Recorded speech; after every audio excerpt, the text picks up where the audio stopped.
Today, I'm going to show you how to turn Claude into a world-class copywriter. And I say that as a $100 million copywriter. I've got Claude writing copy so good that it puts 99% of human copywriters to shame. So today, I'm going to show you exactly how I did it, and I'm going to give you the exact prompt I used to do it. Now, when I set this up, there's 4 things that have to be right. The third one is the thing almost nobody does. And that's the one that takes the writing from like absolute AI slop garbage to better than most humans alive. I'm Russ Ruffino. This channel is about how I built an AI powered $100 million coaching company that fits in a backpack and what I learned scaling our business past $1 million a month. I love my wife. I love my life. And hopefully you can learn something from all this. But of course, your results depend totally on you. And as always, we're going to look at this problem from 2 different perspectives. I'm going to give you that tactical how-to piece, including the prompt, but I'm also going to show you how to tackle this problem from a spiritual or mindset or consciousness perspective so that you're actually leveling up as a human being while you work on your business. All right, let's dive in. So the first thing you got to do is stop treating AI like a vending machine. So here's what almost everybody does. They open up Claude, they open up ChatGPT, they type, write me a post about, I don't know, consistency or procrastination. And then they hit enter and you get back about what you would expect. Total, absolute garbage, AI slop. In today's fast-paced world, procrastination is more important than ever. And then it's got like emojis and all this other nonsense, right? And you look at it and you go, see, I told you AI sucks at writing copy. Well, they're right that the output sucks, but they're wrong about why.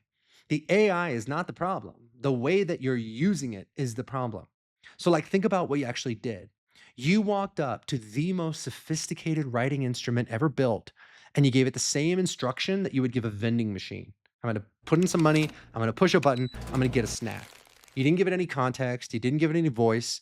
It's got no idea who it's writing as, doesn't know anything about you.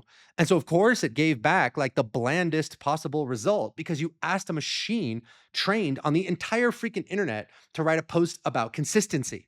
And then it handed you the internet's average take on consistency. And that's not failure. It's literally giving you exactly what you asked for, but what you asked for was crap. Okay. So this is the mindset shift that everything else depends on. AI is not some vending machine that dispenses copy. It is an instrument. And an instrument is only as good as the player and the way that it's tuned. You hand me a Stradivarius, it's going to sound horrible because I don't know how to play the freaking violin, right? It's the same instrument, but it's going to suck. The difference is everything that you do before you play. And experts who use AI well, and you're going to be one in about 15 minutes, by the way, they don't ask AI just to write a post. They tune the instrument first, they calibrate it, and then they ask it to perform. So everything in this video is how to tune AI. And that tuning starts with the thing that separates bland, boring copy that sounds like everyone from amazing, detailed, wonderful copy that actually sounds like you. And that brings me to the second thing, which is to give AI your voice. So here's the mistake that even people who get past the vending machine stage make. They maybe write a slightly better prompt. Write me a post about consistency in a casual, conversational tone. Make believe you're an expert in, blah, blah, blah, blah, blah. And they think that's the same thing as giving it a voice, but it's not. Saying, okay, I want it casual or I want it conversational is a setting. It's not a voice. Every single person on earth who types casual and conversational into the AI is going to get the same thing back because you described a temperature, not a person. So your voice is not just like a tone setting. Your voice is the sum of 1,000 specific things. It's the length of your sentences. It's the words that you reach for and the ones that you would absolutely never use that you hate. It's whether you cuss or not and when and how often. It's the stories that you tell, the way that you open, the way that you land a point. It's your convictions, the things that you believe that other people think are crazy, and the things that other people believe that you think are crazy, right? None of that is going to get captured by you saying casual and conversational, or pretend you're Ernest Hemingway, or pretend you're William Shakespeare, or anything like that. So you don't describe the voice to the AI in adjectives. You show it your voice in examples. You feed it all the things that you've already written, your best emails, your best posts, the transcripts of you talking, the chapter of your book that sounds most like you. And you tell it, this is who you are now. Study this, become this, write as this person.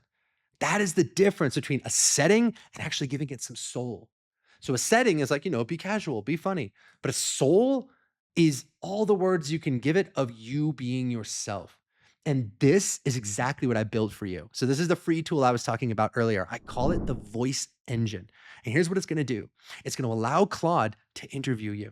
And it's going to walk you through capturing your own voice the right way. It's going to ask you kind of some probing, uncomfortable questions that a world-class ghostwriter would ask if you hired one to write you a New York Times bestseller. It's going to ask you questions. It's going to pull the stories out of you. It's going to bring out the phrases that you use the most without even realizing it. And then it's going to create a voice profile that you can install right into Claude. So from that point forward, it's going to write in your voice and not in the internet's voice. The link is in the description.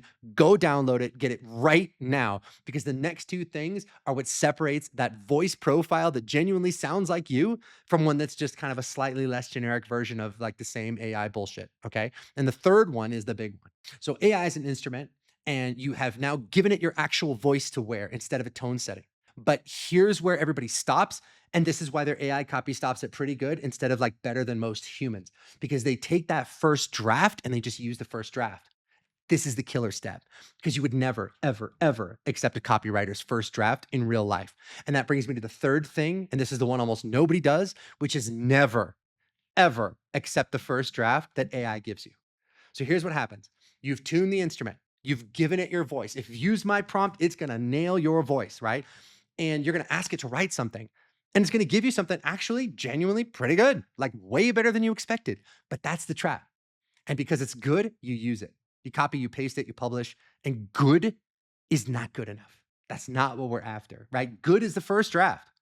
And the single highest leverage move in this entire video, the thing that's going to take your AI copy from like terrible to then pretty good to like actually better than most living humans, is that you never, ever, ever accept the first draft. You actually make the AI critique its own work and do it again. And I'm going to give you the exact words to do that. This is the prompt. I want you to grab a pen.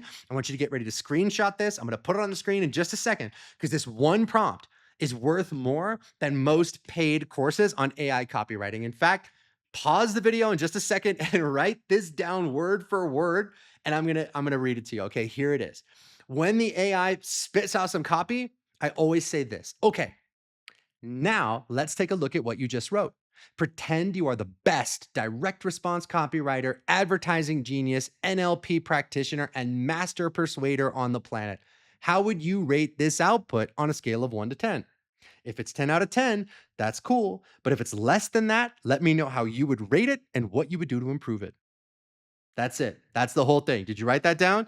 And let me tell you what this does, because it's doing something subtle and powerful. When you ask the AI to rate its own work as the best copywriter on the planet, two things happen. First, you've changed who's holding the pen. So a second ago, it was writing as a competent generalist that's kind of modeling your voice. But now it's evaluating it as a world-class master, and that higher standard is the standard that it then is going to rewrite it to. So you've elevated the judge, and so you elevate the work. And second, you force it to find its own weaknesses. And almost every time it's going to come back and say like, well, I'd rate this a 7 or a 6.5. And then it tells you though exactly why it's a 7 and not a 10, and exactly what it would change. And then it makes those changes. And you didn't have to know what was wrong. You made the machine diagnose itself against the highest possible bar. And here's the move that makes it lethal. You do it again, and then you do it again, and you rate it. It improves. You rate the improved version. It improves again. And then it'll get to the point where it's like, this is a 9.5, or this is like a 9.8. And when it says that, you're like usually in pretty good shape. All right. So like 2 or 3 rounds of this, and the copy is not just good AI copy, it's better than what most working copywriters could produce on their best day, because most working copywriters don't ruthlessly write and rewrite their own work against the highest possible standard like 3 times in a row. Okay. But the machine will do it. And here's the important part. It'll do it instantly. You do that to a human copywriter, you risk pissing them off. It's going to take them 3 days to do the rewrite. AI does it right away. So that's the killer move. That's the move almost everybody misses. They stop at the first draft, because the first draft is pretty good. But the pros never stop at the first draft. They make the machine grade itself against genius and then rewrite and rewrite until it gets there. So your tactical takeaway is this. After every single thing the AI writes for you, paste that prompt that I just gave you, make it rate itself as the best on the planet and tell you why it's not a 10 and then how it would make it a 10. Do it again, never accept the first draft. And if you pause to write the prompt down, good. That instinct to capture that thing that matters instead of letting it scroll by, that is the instinct that separates the people that actually get better from the people that just like watch a YouTube video and then like don't make any changes and don't improve, right? So now, even after like 2-3 rounds of machine grading itself to genius level, there's a fourth thing. And this is the one that protects the most important thing you have, which is the part of you that no machine can ever fully capture. And here's the fourth and final thing, which is don't skip the final polish. So here's why I have to be honest with you about what this is and like what it isn't.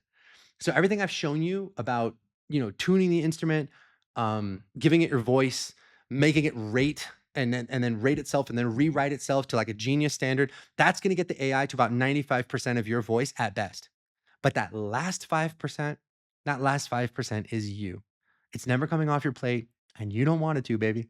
That last 5% is the final polish. And that's where your taste lives. It's where your finesse lives. It's you reading that near perfect draft and then catching the one line that's maybe technically great, but not quite how you would say it. It's that specific detail that the AI couldn't possibly know.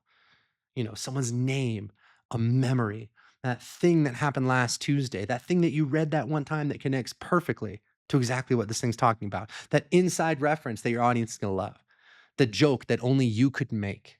That is the final cut. That's the final sharpen. That's the final human judgment on top of something that's already excellent.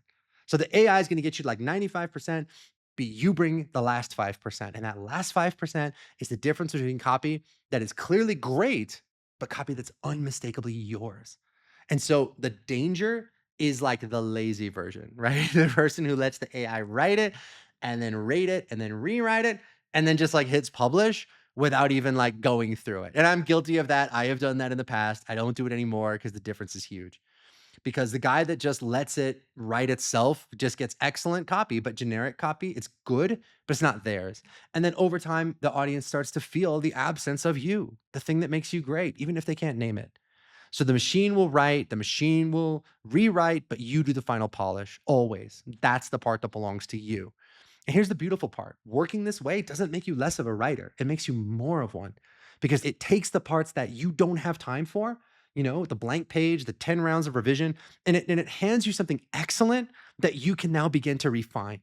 And your judgment, your taste, your final human touch, that's the part you're actually best at. That's the part that's you. So the machine is going to give you the clay. It's going to be refined. It's going to be shaped, but you go in there and you do the little final details. Okay. So let me put this all together for you. 4 things in order. 1, stop treating AI like a vending machine. It's an instrument. It's not a snack dispenser. Tune it before you play it. 2, give it your voice to wear. Don't just say, hey, I want this casual or I want this fun. Give it your actual voice shown through real examples, a real conversation with you. And that's what that voice engine does that I built for you. Grab it in the description of this video. And 3, the big one, never, ever accept the first draft. Make the AI rate its own work as the best copywriter on the planet. Make it tell you why it's not a 10 out of 10, and then rewrite it and then do it again. So that's that prompt that you paused to write down. And if you didn't write it down, go back in the video and grab it because you want those exact words. And then 4, don't skip the final polish. The AI is going to get you to 95%. You bring that last 5%, the taste, the details that only you know, that final human cut. The machine is going to draft and refine, and you do the polish. Cool? Now, here's the most important part of this video. Here is your spiritual North Star as you solve this problem. And we do this because I want you to become a better person as you grow your business. That's what this whole thing is about. And what this all really comes down to, if I'm being honest with you, it's not about AI at all. It's about a quiet thing that almost every creative person carries, but we never talk about out loud. And that's the gap between inspiration and obligation. So here's what I mean. When you are in love with your work, when you know the writing or the teaching or whatever your thing is, right? It was because you had these moments of real inspiration. Those moments when something moves through you and it just flows, baby, and it's beautiful and you can't get the words down fast enough. That's the good stuff. That's why we do this. But then you try to build a business on it. And the business needs you to perform and post every day and show up every week and feed the friggin' algorithm. And the problem nobody warns you about is that your inspiration doesn't run on the algorithm's schedule, right? Like your muse doesn't show up because it's Tuesday and you got to post a video or something that day. So you're left with this like low grade guilt. You're left with this quiet shame that you just can't summon on command the very thing that made you fall in love with the work. And then you start to feel like a fraud, or you just give up on social media altogether. You know, you're grinding out content that you don't like. You're waiting for a bolt of lightning, and that bolt of lightning comes less and less often because you're not enjoying what you're doing. So I want to give you a reframe that took me a few years to understand. Inspiration is not the job. Inspiration is the gift. You can't manufacture it. You can't schedule it. And you got to stop feeling guilty that it doesn't come on demand because it never has, like for anyone ever. What you can control is whether you show up even on the days you don't feel inspired. And that's not inspiration. That's something better. That's discipline. So Mike Tyson was quoting his old trainer, Cus D'Amato, and he said this. Discipline is doing what you hate to do, but doing it like you love it. So sit with that for a second. Doing what you hate to do, right? That's showing up to create on days when you don't have anything to say. It's days when you're uninspired, days when the muse is nowhere to be found because you got to feed the algorithm, right? If you're committed to posting once a week, you better do it. But you do it like you love it. And that's the part that matters. And here's where AI comes in because this is its real purpose, right? Like underneath all the tactics, AI is not here to replace your inspiration. Nothing can. But AI is here to, support you through the days you don't have it. My biggest enemy as a writer is the freaking blank page, the freaking blank screen. I got to write something today and I'm staring at that blank screen and I don't know what to write, right? So AI will take you 95% of the way there so that showing up every day stops being like a grind and becomes something that you can do like you love it. The machine handles the discipline, all right? You're not starting from zero now, you're starting from one. Starting from one is 10 times easier. So there's this old idea that inspiration has to find you working, it can't find you waiting. So when you're staring at the blank page or the blank screen, it's empty, you got to post, you got to write, you're not feeling anything. Don't wait for the lightning. Don't feel like a fraud. Just ask yourself one question. Am I willing to do this work as if I loved it, even today, even when I'm running on empty? And then let the AI give you something to start with, give you something to play with, make it write it, make it rewrite it. And then you come in for the final polish and you make it your own and then you ship it. Because yeah, you're going to have inspired days, but they're only going to come if you keep showing up on the uninspired days. That's the work. All right. Now, finally, if you want to see the exact start to finish roadmap that we use to go from 10K a month to over $1 million a month in our business, I have a video that's going to walk you through exactly how we did it. The link is in the description of this video. Coaches, experts, authors, speakers. If you are successfully monetizing your knowledge and you want to do it even better, you're going to want to see that video. And finally, I put out videos like this once or twice a week. So drop a comment. What is the biggest challenge you're facing right now when it comes to using AI? And I'll maybe make a video that tackles it. All right. I'm Russ Ruffino. I'll catch you in the next one.